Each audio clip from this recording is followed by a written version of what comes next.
ठीक है एकलव्य, मैं आपके पास आता हूं। हमारे साथ इस वक्त राजू श्रीवास्तव हमारे साथ लाइव जुड़ चुके हैं, क्योंकि भाई कॉमेडी के मामले में उनसे बेहतर तो कॉमेडी कौन ही करता होगा। हमारे साथ राजू श्रीवास्तव लाइव हैं। राजू जी, मतलब बिना हिंदू देवी देवताओं के अपमान के या उनको गाली देने के बिना कॉमेडी नहीं होती क्या, या ये शॉर्टकट है न्यू एज कॉमेडियंस का? सबसे पहले मैं एकलव्य का अभिनंदन करता हूं और पुलिस का अभिनंदन करता हूं जो उन्होंने एक्शन लिया है। और जिस तरह से कार्रवाई हुई है, ये मुनव्वर फारूकी पे इस तरह की कार्रवाई बहुत पहले हो जानी चाहिए थी।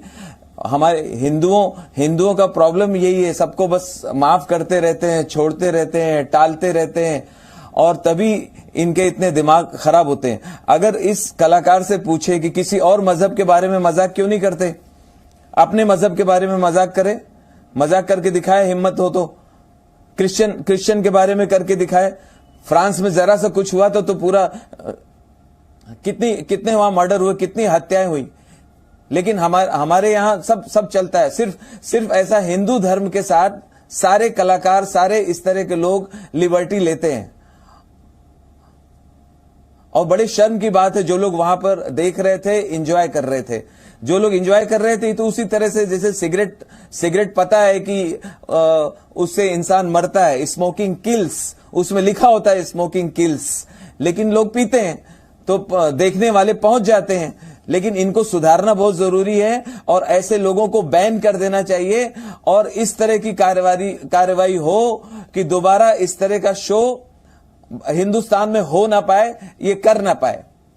मतलब दो चीज आपने कही कि हिंदू जो है वो सहिष्णु है, हिंदू उदार है, हिंदू सेकुलर है, हिंदू कट्टर नहीं है, संभवतः उसी की कीमत चुका रहा है, नंबर एक। नंबर दो, आपने जिस बात का जिक्र किया कि दूसरे धर्म विशेष को लेकर ऐसी टिप्पणी अगर होती तो सर वो नहीं हो सकती। वो होती है तो कमलेश तिवारी हो जाता है, वो होती है तो शार्ली एब्दो हो जाता है, अगर वो होती है तो फ्रांस के टीचर सैमुअल पेटी के साथ क्या हुआ था वो सबको पता है। मेरा सवाल वो नहीं है, मैं कोई कट्टरता वर्सेस कट्टरवाद वर्सेस उदारवाद वो डिबेट नहीं कर रहा हूं। मैं ये समझना चाह रहा हूं कि ये जो न्यू एज कॉमेडियंस होते हैं वो आपको सुनेंगे। राजू भाई, आज आप खुलकर एक चीज बोलिए, ये ग्लैमर या सफलता का शॉर्टकट होता है क्या कि आप जो है कुछ इस तरह की बात कह दें और आप जो है पॉपुलर हो जाएंगे? आज मुनव्वर पर चैनलों में डिबेट चल रही है, ये शॉर्टकट होता है। बिना उसके कॉमेडी नहीं होती है क्या? बिना गाली दिए, बिना गणेश जी की सूंड का मजाक उड़ाए, बिना प्रभु राम को गाली दिए, बिना माता सीता को गाली दिए कॉमेडी नहीं होती क्या?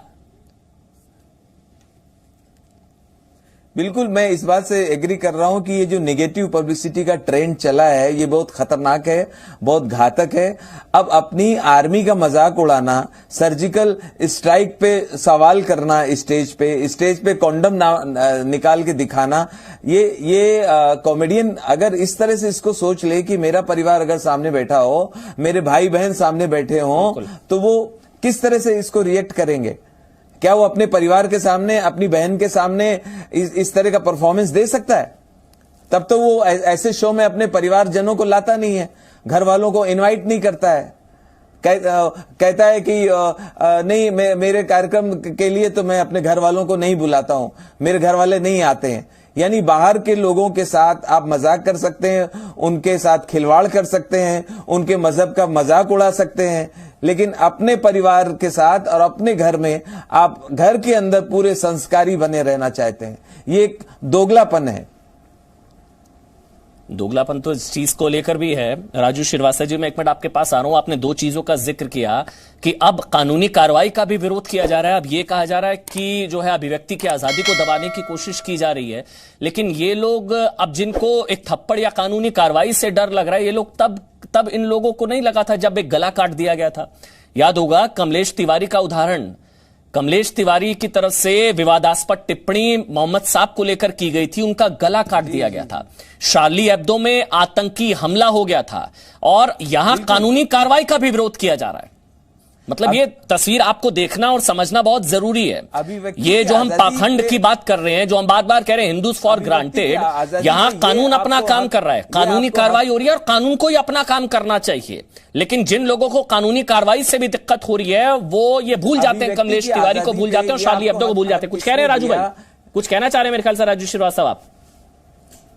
अभिव्यक्ति की आजादी पे ये हक आपको किसने दिया कि भारत माता को गाली दो, हमारी आर्मी को गाली दो, भगवान राम जिनके लिए करोड़ों लोगों की आस्था है उनको नीचा दिखाओ, उनका मजाक उड़ाओ। ये कौन सी अभिव्यक्ति की आजादी है?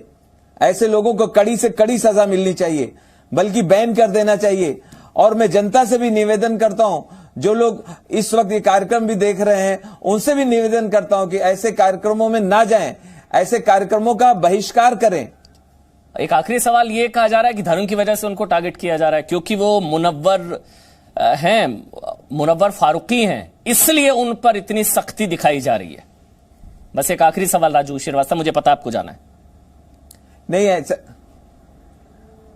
नहीं, ऐसा बिल्कुल नहीं है, क्योंकि उन्होंने जो गलती की है, जो क्राइम किया है, वो सबके सामने है, सबूत सबके सामने है, वीडियो है, मैंने भी वीडियो देखा है, वीडियो देख के मैं खुद आक्रोशित हूं, क्रोध में हूं, तो सबूत सामने है। तो ऐसा हम नहीं कह सकते कि धर्म विशेष के होने की वजह से हम उनको टारगेट कर रहे हैं।